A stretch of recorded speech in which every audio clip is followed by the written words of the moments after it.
نحمده ونستعينه ونستغفره ونعوذ بالله من شرور أنفسنا ومن سيئات أعمالنا من يهده الله فلا مضل له ومن يضلل فلا هادي له أشهد أن لا إله إلا الله وحده لا شريك له وأشهد أن نبينا محمدا عبده ورسوله لا نبي بعده اللهم صل وسلم وبارك وكرم وعظم على سيدنا محمد وعلى آله وأصحابه أجمعين سبحانك لا علم لنا إلا ما علمتنا إنك أنت العليم الحكيم وَتُبْ عَلَيْنَا يَا رَبِّ إِنَّكَ أَنْتَ التَّوَّابُ الرَّحِيمُ رَبِّ اشْرَحْ لِي صَدْرِي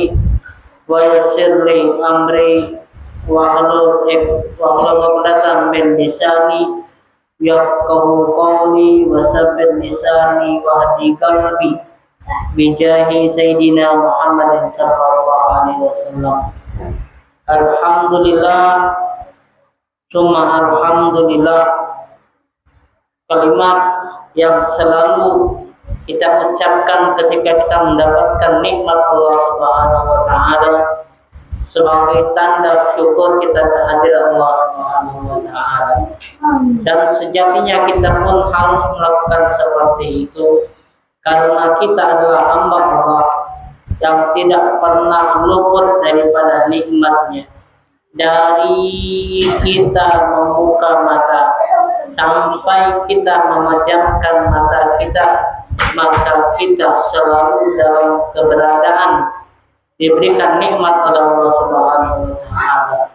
Maka sepantasnya lah kita sebagai hamba Allah untuk selalu bersyukur dengan banyak mengucapkan kalimat hamdalah alhamdulillahirabbil alamin. Namun di balik kalimat syukur kehadirat Allah ada lebih lagi yang harus kita lakukan, yaitu menunjukkan bahwasanya kita adalah hamba Allah yang bersyukur kepada Allah dengan menggunakan nikmat Allah dengan sebaik-baiknya. Ketika kita masih diberikan oleh Allah jiwa, nafas, kesempatan untuk melakukan perbuatan baik, karena dan maka pada itu lakukanlah daripada perbuatan baik. Maka gunakanlah nikmat yang masih Allah Subhanahu wa taala berikan kepada kita untuk menumpuk daripada amal-amal yang soleh. Karena nikmat ini adalah sebuah sarana untuk kita sebagai hamba Allah memperbanyak amalan soleh. Waktu sehat inilah kita masih bisa punya kesempatan untuk beramal soleh yang banyak. Kalau kita sudah dicabut oleh Allah dalam keadaan sakit, maka tidak ada daya upaya untuk melakukan kebanyakan daripada amal-amal soleh. Namun kurangnya kita di situ. Sebagai hamba Allah, kurangnya kita di situ. Kurangnya adalah ketika Allah Subhanahu wa taala cabut daripada kenikmatan sehat kepada kita, barulah kita mikir banyak untuk beramal soleh. Ini kebanyakan kita, Pak. Diberi sakit sama Allah, barulah, ya Allah, kalau Engkau berikan aku sehat, aku akan taat ya Allah. Pada waktu sakit. Tapi setelah Allah Subhanahu wa taala cabut sakitnya, diberikan sehat sama Allah, apa yang dilakukan? Balik lagi ya semula. Tidak ada untuk niat dia melakukan daripada perbuatan yang banyak. Ya, malah kayak biasa. Ini yang sudah kebanyakan terjadi bagaimana hamba-hamba Allah yang mereka mengingat Allah waktu mereka dalam keadaan dicoba oleh Allah Subhanahu wa taala. Maka kita sebagai hamba Allah yang masih diberikan kesehatan, mulai dari sekarang gunakan nikmat sehat ini dengan sebaik-baiknya. Jadikan kesehatan ini adalah bekal kita untuk bertemu sama Allah Subhanahu wa taala. Ya. Maka daripada itu, ma'asyiral hadirin, Nikmat sehat ini adalah awal sekali yang kita butuhkan sebelum nikmat-nikmat yang lain. Kalau nikmat sehat ini sudah kita dapatkan, maka nikmat-nikmat lain baru kita bisa merasakan. Tapi kalau sudah nikmat satu ini diambil sama Allah, nikmat-nikmat yang lain pun yang mau kita rasakan seakan-akan tidak bisa. Ya. Waktu sehat baru kita bisa makan lemak. Waktu sehat baru bisa kita kemana-mana. Waktu sakit kita bisa makan lemak. Makan yang tidak lemak gula dipaksa-paksa itu yang penting gulanya isi. Ya. Waktu sakit tidak baca ngomong apa-apa. Waktu sehat baca bergerak kemana-mana, baca ibadah banyak.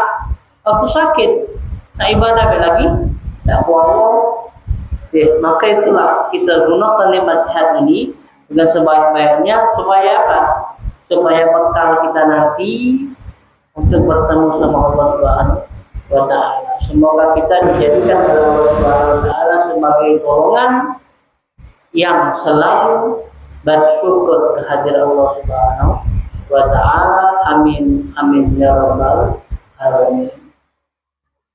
Kemudian selanjutnya, setelah kita bersyukur kehadiran Allah dengan diberikan masih nikmat kesehatan, nikmat yang selanjutnya adalah nikmat dijadikan umat Nabi Muhammad. Yang pertama nikmat sehat. Yang kedua adalah nikmat dijadikan umat Nabi Muhammad SAW. Ketika kita diberikan nikmat oleh Allah berupa dijadikan umat Nabi Muhammad, maka apa yang harus kita lakukan ketika kita telah dijadikan oleh Allah sebagai umat Nabi Muhammad? Tidak lain dan tidak bukan adalah berusaha untuk menggembirakan hati Nabi Muhammad, berusaha untuk membuat senang hati Nabi Muhammad kepada kita. Dengan cara apa? Dengan cara memperbanyak salawat kepada Rasulullah SAW. Ditambah dengan salawat, juga ditambah dengan yang namanya melakukan sunnah-sunnah Rasulullah. Ya. Karena dengan sunnah-sunnah Rasulullah inilah yang akan menambal daripada kekurangan kita. Maksud menambal di sini, ya, bukan untuk jadikan sandaran kita. Kadang-kadang ada orang tanggalan juga sunnah-sunnah Rasulullah. Jadi yang wajib karena kita tinggalkan, bukan seperti itu. Jangan sampai kita salah arti. Ya, mentang-mentang sholat sunnah ini bisa menambal yang wajib, gitu. Jadi yang wajib jangan, bukan seperti itu. Ya. Kalau besok kan kita ini tidak galak, yang namanya ada tambalan. Ya, yang namanya tambalan itu berarti ada kekurangan. Ya, kita tidak galak ada kekurangan. Kita pengennya perfect. Ya, walaupun kita tidak bisa seperfect itu tidak, tapi kita ada usaha maksud itu. Usaha agar apa? Agar supaya apa yang kita lakukan ini menjadi perfect. Usaha kita tadi. Ya, ibadah kita tidak ada yang bolong. Ya. Niat-niat kita tadi, kebaikan-kebaikan kita ini tidak ada yang kosong, terisi terus. Nah, kalau sudah terisi terus, yang namanya sunnah tadi itu memberikan derajat, nambah derajat itu. Ya, bukan cuma untuk nambah, tapi dijadikan supaya apa? Supaya sunnah-sunnah yang kita lakukan ini untuk naikkan derajat kita. Oke, bukan cuma untuk jadi tambalan saya sayang niat. Kalau sunnah-sunnah itu cuma dijadikan tambalan itu cuma sayang. Kalau bisa itu adalah untuk menambah derajat kita, insyaallah. Bukan yang namanya salat-salat sunnah. Ya. Juga apa kata Rasulullah SAW? Man ahya sunnati inda fasadi ummati falahu syahid, kata Rasulullah. Barang siapa yang menghidupkan sunnahku ketika umatku dalam keadaan jelek, maka baginya pahala orang yang meninggal dalam keadaan syahid. Subhanallah. Dengan kita hidupkan sunnah, tapi pahalanya seperti kita mendapatkan pahala orang yang meninggal dalam keadaan syahid. Dan kita ketahui orang yang meninggal dalam keadaan syahid itu tempatnya pasti di surga. Ya subhanallah. Dengan kita hidup kesunnah tadi, kita bisa diberikan sama Allah pahala orang yang meninggal dalam keadaan syahid.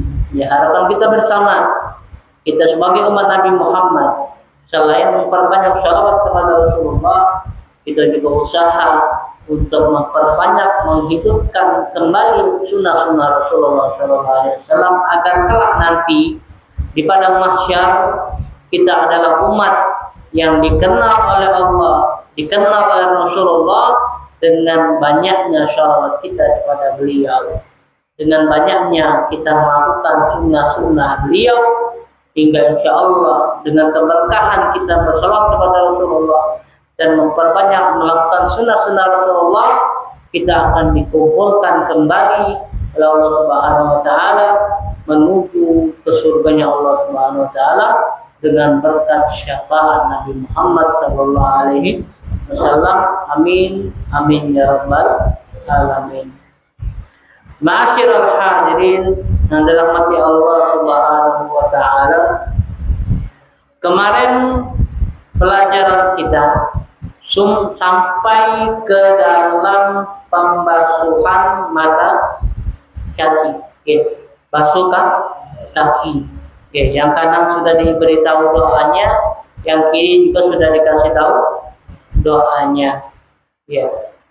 Kita melanjutkan lagi daripada setelah kita selesai berwudu, maka ada salah satu daripada sunnah Rasulullah SAW, yaitu berdoa.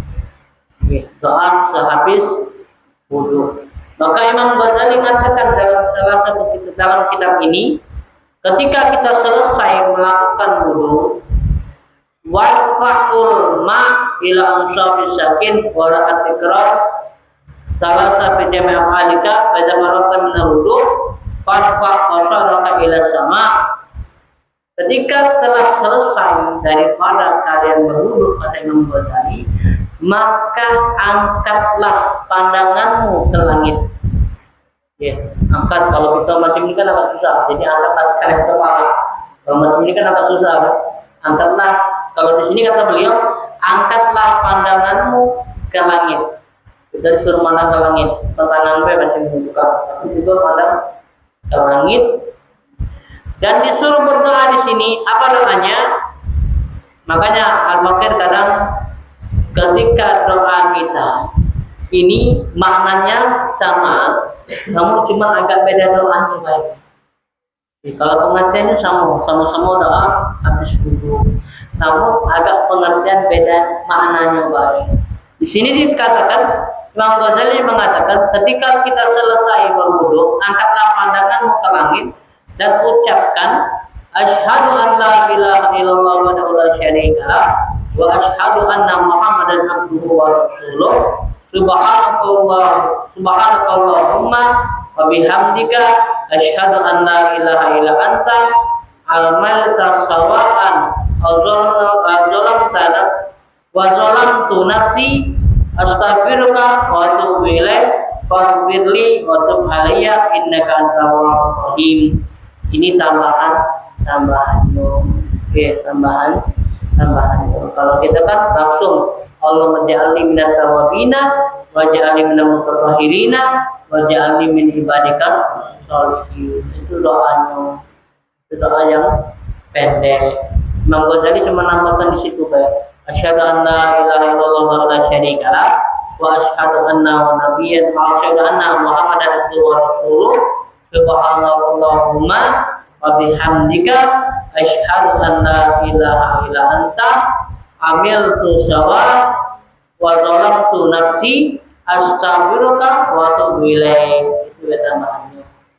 Selanjutnya doa yang selalu kita lakukan, Allahumma ja'alni minal tawabina wa ja'alni minal mutatahhirina wa ja'alni min ibadika sholihin. Nah, di sini ada lagi tambahan. Ditambahkan sama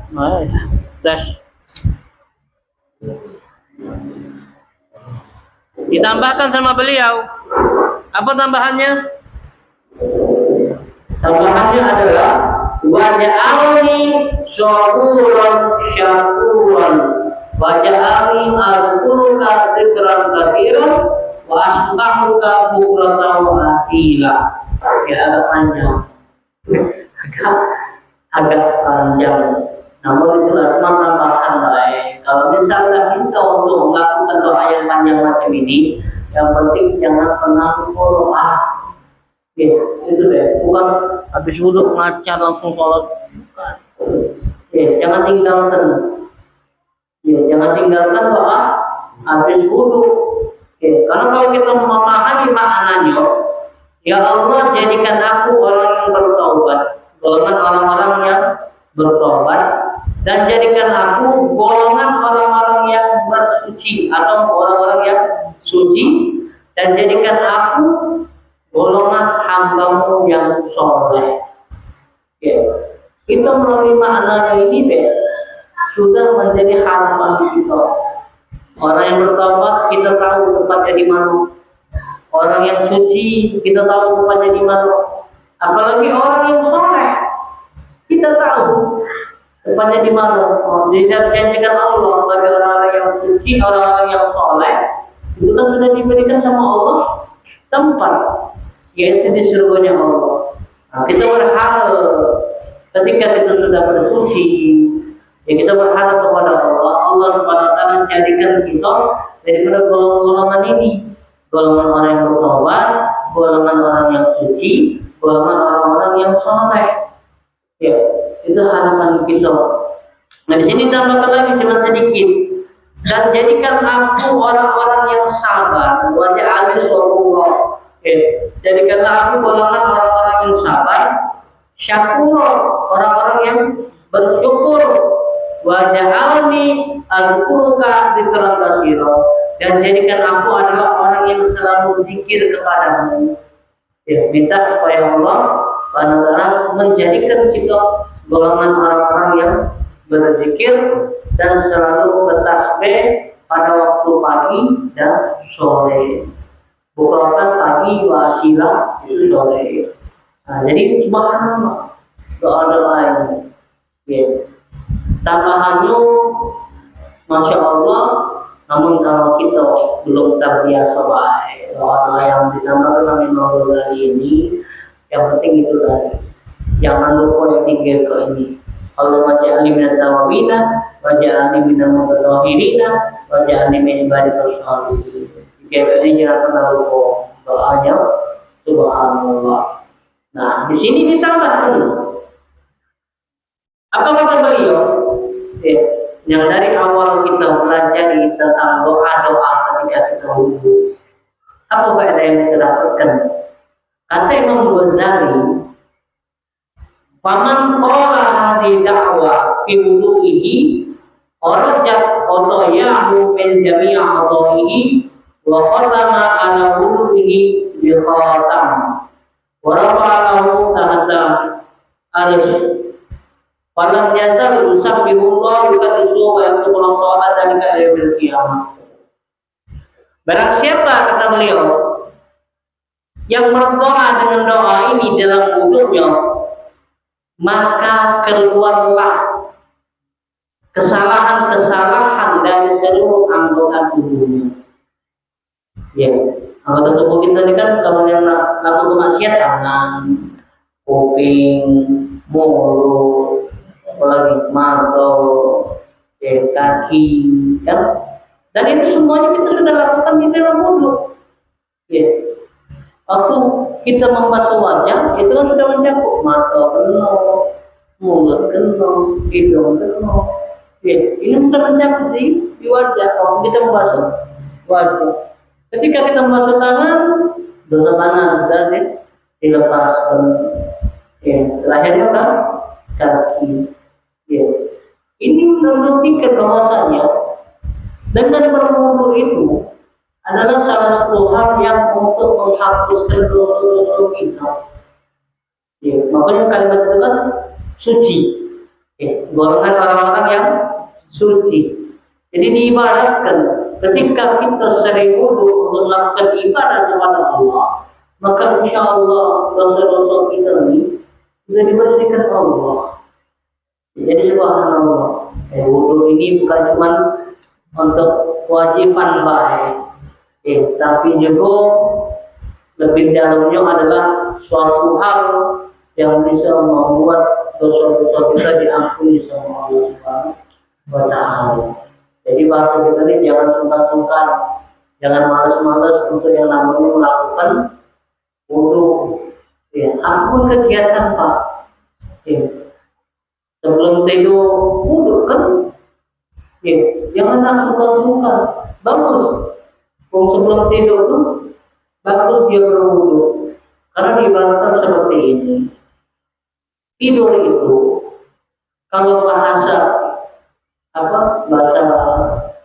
perumpamaan, tidur kita nih adalah berisikan kayak mau kecil meninggal kecil, meninggal kecil.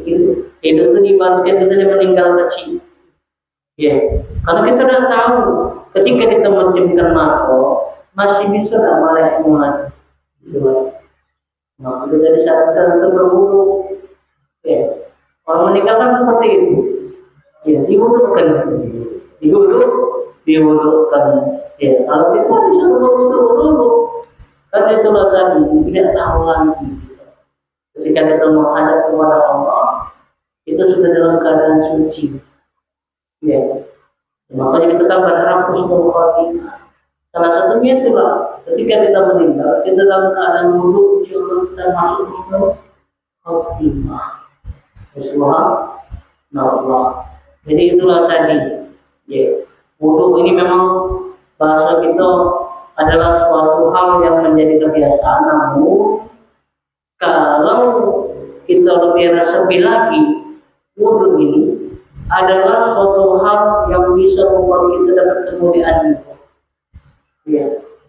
Ketika kita sudah disucikan sama Allah Subhanahu wa Ta'ala dengan wudu tadi, yang ampuni dosa-dosa kita, maka otomatis sebenarnya ketika kita beribadah itu semestinya tidak ada lagi yang namanya was-was. Kalau wudunya benar, yang jadi pertanyaan ini adalah wudu kita sudah benar atau belum? Jadi pertanyaan. Kalau wudunya sudah benar, otomatis ibadahnya pasti benar. Kenapa kata Rasulullah? Al-wudu miftahus shalah, wassalah miftahul jannah. Itu kata Rasulullah. Wudu itu adalah kunci sholat, dan sholat adalah kunci surga. Kalau kuncinya sudah benar, ya otomatis terbuka kan? Kalau kuncinya mengengot, dalam arti kata tidak benar, mana terbuka? Tidak benar terbuka pintu tadi. Nah itu ibarat seperti itu. Kalau wudu kita benar, wudu kita sebagai kunci. Wudu kita benar, kunci kita benar, maka pintu untuk kita menghadap Allah ini sudah terbuka. Nah, kalau sudah benar sikap, tinggal benar sikap lagi. Jadi kan 3 tahapan. Dua tahapan. Sholat, wudu, benar, wudu sudah benar, sholat sudah benar, hati. Kalau sholat sudah benar, hati belum benar, sudah masih wudu. Kenapa? Kalau sholat kita tidak benar-benar mengharap Allah, dan ketika kepada kita memang ikhlas lillahi ta'ala, masih ada yang embel-embel, maka ibadah kita ini masih belum tahu. Walaupun kita tetap ibadah kita tidak bisa ikhlas sepenuhnya, memang kita kan dalam tahap pelajaran. Tidak bisa kita lakukan sekarang, ya Allah langsung ikhlas ibadah sama Allah. Bisa. Karena kita dalam tahap belajar bagaimana cara memahami ibadah kita yang benar sama Allah. Kuncinya sudah kita pegang dulu, wudu kita sudah benar, sholat kita sudah benar, tinggal kita menata hati. Kalau sudah melepas ini yang benar insya Allah terakhir ini bisa. Karena Allah Subhanahu wa taala akan memberikan hidayah taufik sama kita untuk beribadah dengan benar-benar. Tapi kalau sini kita sedang mengurus rekaman dulu yang pertama. Ya. Jadi subhanallah. Ya. Lanjutkan lagi apa kata Rasulullah. Ya. Sudah keluar daripada dosa-dosa pada anggota tubuhnya. Wa khatama ala wudu'ihi bi khatam. Ya. Daripada wudu kita nih, tetesan-tetesan itu akan dijadikan cahaya oleh Allah Subhanahu wa taala yang ke langit. Ya, cahaya ini ke langit, ya, ke tahta arsy. Wudu-wudu kita ini cahaya ke langit. Dan bekas wudu kita ini, air tadi, akan senantiasa bertasbih dan memuliakan dan selalu ditulis baginya pahala sampai hari kiamat. Mulianya nih, semakin mengamal berdoa, tapi doa tadi bisa menghapuskan dosa, diberikan jika Allah Subhanahu wa taala sebagai cahaya yang mana akan selalu bertasbih kepada Allah sampai hari kiamat. Subhanallah. Ya, mulianya, ini mulianya. Ya. Masih dalam hadirin masalah Subhanahu wa taala. Ya, sudah selesai kita membahas masalah wudu dan doa-doa di dalam wudu. Kita masuk di dalam bab ada ghusl, bab tentang mandi wajib. Nah, kalau yang dijual di sini tidak ada nanti kok cuman kalau perlu juga namanya belajar itu perlu